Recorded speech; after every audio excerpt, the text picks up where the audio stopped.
Everybody, this is Human Crowbar here, and I've been requested to do a quick Resto Druid guide. Now, well, not requested to do a quick one, but I am going to do a quick one. I'm a little bit pressed for time. Now, I do kind of try to like to explain everything, because I'd like to teach you guys why, rather than just tell you this, that, and the other thing. But right now, I'm just going to do it quick, so just kind of just take my word for it. Now, this is a PvE healing guide, but a lot of the stuff will apply to PvP. Just like I said before in other videos, just knowing your rotation. There's a difference between PvPing, PvEing, and knowing how to play your class. So this is kind of just about playing your class, but I am going to gear it a little bit more towards PvE. Anyway, so these are the mandatory talents. I've left the ones that are really kind of your choice or based on the encounter. I've kind of left those up in the open, just not selected any, just to let you know that you can pick whichever ones you want based on your playstyle and the encounter. The ones that are mandatory are Displacer Beast, Ysera's Gift, Soul of the Forest, and Heart of the Wild. Now, there are some really important glyphs as well. For the major ones, well, Barkskin, I guess this isn't huge for PvE. I just have it on all the time. I guess you don't really get crit all that often, but, you know, whatever, don't matter. Two really important ones, Wild Growth. This is huge with Soul of the Forest. They pair together really nice. It matches up your... Anyway, I'm not going to explain it. Yeah, it just matches up nice. Efflorescence is what I like to call it the glyph of Resto Druids are getting nerfed soon because it's insane. And that is also going to pair very nicely and have some really awesome synergy with the minor glyph of Sprouting Mushroom. And super important. A lot of your healing is from here now, so just go ahead and check that out. Now, another thing that I always encourage you to check out, I like to say that I love that the internet exists because all the nerds can do the math for me. And there's a lot of Resto Druid math. This is specifically about Resto Druid haste breakpoints. And this guy, he has cleaned it up for us and made it very nice and updated it, which I love. And that is not to be said, like I always say about the internet, you can't just, it's the internet. You can't trust anybody, and you gotta check everything. So this guy has his, and I've checked some other spots, and they're all just about the same. Not exactly to the T, but again, this will help you out picking what stat you want to go for. But generally, I actually kind of feel a little bit taken back because there's some websites that are telling me that the stat priority I'm going is wrong. People are saying just stack haste out the butt. I don't really like that. I like going for my haste breakpoint. Which it doesn't make sense to me. It just doesn't. I'm going to go ahead and say it doesn't make sense to me. Just go haste to the breakpoint that you feel comfortable hitting, and then I like going a lot of spirit now. But mastery is also just know that crit is awful. Crit is awful. Mastery is good for throughput and burst healing. And you want to hit haste at the breakpoint, and then all the spirit you get is always helpful, depending on your playstyle. Anyway, so without getting too complicated, that's just kind of leave that for there. Also, I want to mention really quick, I've been doing some, actually working hard at getting some collabs with some guys. If you've been seeing some of the music, those guys are not easy to get collabs with. I know them personally, and they kind of give me a little bit of an edge that way. But they're really cool guys. I would love if you checked out their music, even if it's awful music. They're just really cool guys. But no, I really do like their music a lot.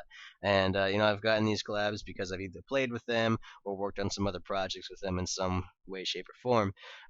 So just I try to keep some really cool music down there for you guys. And if you have any music you'd like to show me or want to host on the channel, albeit for free collaboration, that would be more than welcome too. Because I'm still looking for more people, and I've talked to a few you haven't even seen yet. So just stay tuned for some cool new music too. Alright, thanks. I'm going to switch to another video that's going to be a little bit more in-game and help you out a little bit. So don't worry about it too much. Alright? Peace. As you can see, I've already switched to another clip really quick. I just want to get you kind of set up for the next one. This one I'll keep on in the background, but you can just see the HPS gets a little bit ridiculous. If you let Resto Druids run wild, this is exactly what happens, and it's really, really awesome. Now, I do want to talk about one of the talents that not a lot of people are taking, and that's Heart of the Wild, and I'm going to switch to that video really quick. However, I have to get it set up a little bit. First of all, Heart of the Wild gives you a passive 6% intellect buff, and that being on all the time gives you more throughput than Nature's Vigil and Dream of Cenarius. So just the passive is better. Now, Resto Druids specifically get 25% healing done, extra healing done, when they pop Heart of the Wild. And it's a 6-minute cooldown, lasts 45 seconds. That's a long time. Now, the other reason why it's brutal is specifically about this boss. This is from a little while ago, and I meant to fraps it because I forgot, because it's really helpful on this boss in particular. But you can do crazy damage. A lot of people are free casting Wrath, and I don't understand that because this is the way that I've always leveled. So I'm just gonna go ahead and swap to that video really quick. Just give me a second. So what you're going to see is you go into that solo queue scenario phase of this fight, and what I'm doing is actually I'm building up combo points as Cat, and then I kind of derp around for a little bit in my rotation. I forgot that my with my heals were from Cat form to non-transform, but yeah, so I kind of derp around for a little bit, my bleeds are ticking, and then once I have 5 combo points, I'm kind of used to PvP, you can get some really big numbers like that. Bam! 467 and just instant swap out. So now I'm used to PvP, so I'm going to try to do things a bursty way, but if you're trying to get the most out of your damage, which you obviously don't need there, you want to get 5 combo points, and then when you have full energy, then you want to pop Heart of the Wild, and then that's when you're going to be using, in raids, you're just not going to need 4 to 5 seconds of Feral Burst, and you can't do it anyway because you need to heal, right? So that's maybe not so important, but I still think that's just the best way to do it. Although, I guess in this situation, honestly, it's best to pop it right away.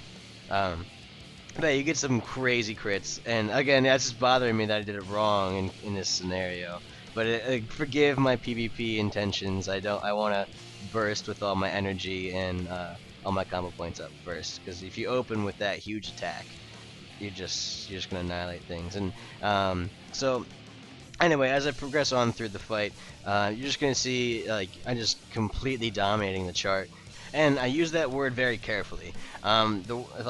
And this is LFR, and like a lot of times when you're goofing around with your friends in LFR, even though LFR is kind of a chore, no one really likes it, but you know, if you're trying to have fun a little bit, you are kind of doing a little bit of this, domination. And I want to make a very clear distinction that dominating the charts or being top healer is a lot different from being a good healer.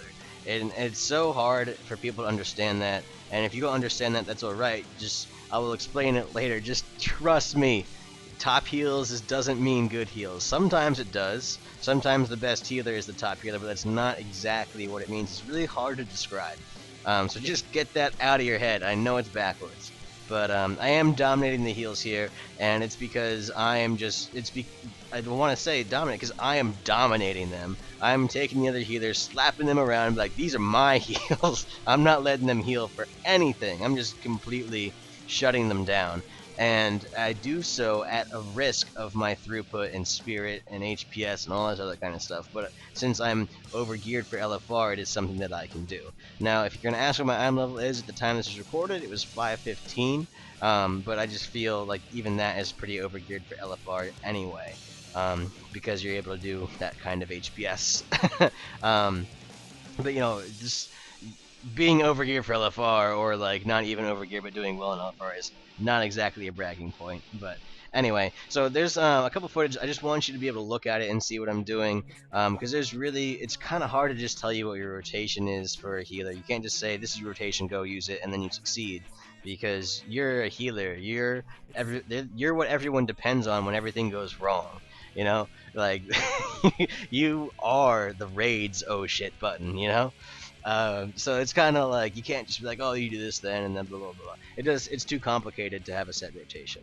Now I will say there's a bunch of things that I will give you a lot of tips on. Obviously I feel like the most obvious Resto Druid thing is always have Life Bloom on the tank. Now you do get procs off of Life Bloom. Some people don't know where those procs come from. It's just I don't know if it's gonna come up soon on the movie. But you'll just get like these green things around your character, and it gives you clear casting, a free spell.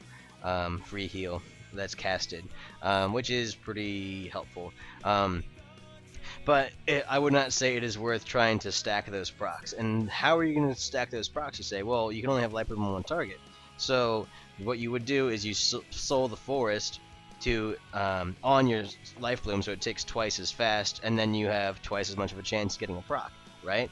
That's not really that good. Our procs are good, and most of the times they just go to waste. As you can see right here, I just use it anyway and use it like to refresh my mastery or whatever, and set up another swift mend. But yeah, so like tank healing isn't super important, but usually you want your Life Bloom on, and then if there's a lot of tank damage going out, Life Bloom, and then I swift mend soul the forest into a rejuve on the tank as well, because a lot of things are going to be happening with your rejuvenation ticks, the more gear that you get, and that kind of stuff as well.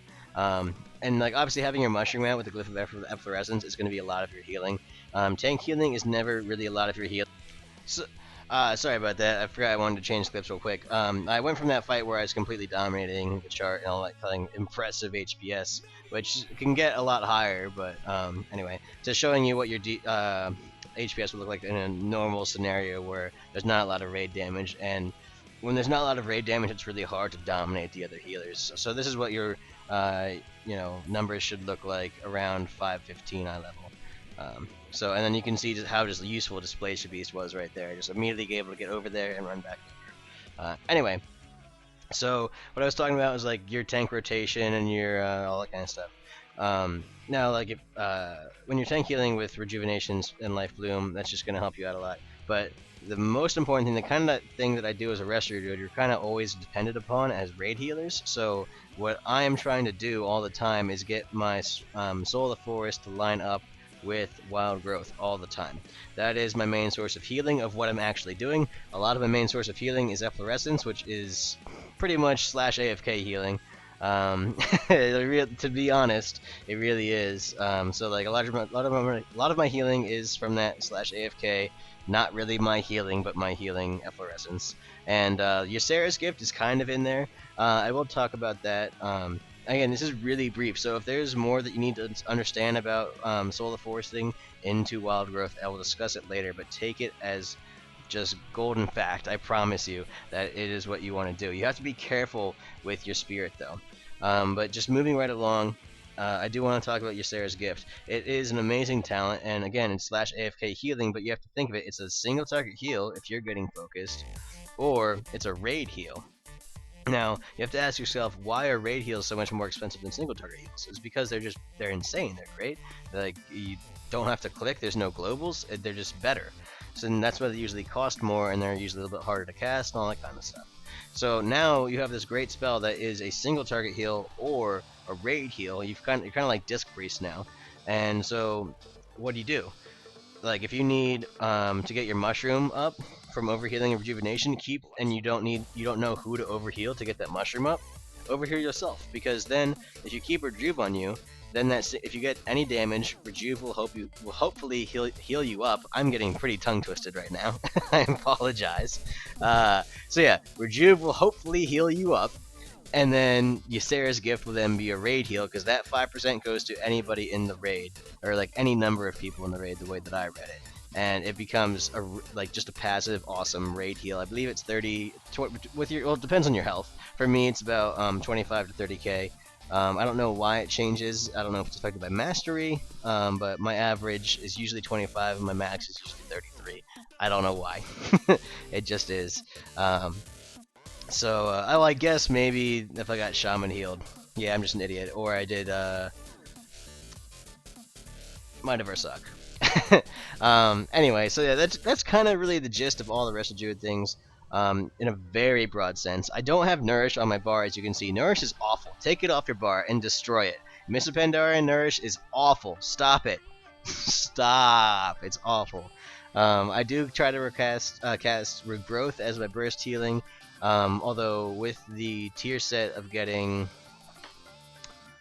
Sage Mender, I was thinking about trying to use Healing Touch a little bit more without the procs, but no, it's pretty good as a proc heal. So again, I just want to show you this video. A lot of this you can learn mostly from watching the video. I just wanted to talk about a couple things that are super important to point out. Hey, thanks for watching. I hope you stay tuned for the next one. I'm just gonna kind of do all that YouTube blah, blah, blah, blah. Please like, comment, subscribe. It really helps a lot. And if you want to stay in touch with me, always the comment section is good. But my Facebook's down below. And also check out the music info down below. I try to have some pretty cool stuff down there for you guys to check out. So thanks again. See ya.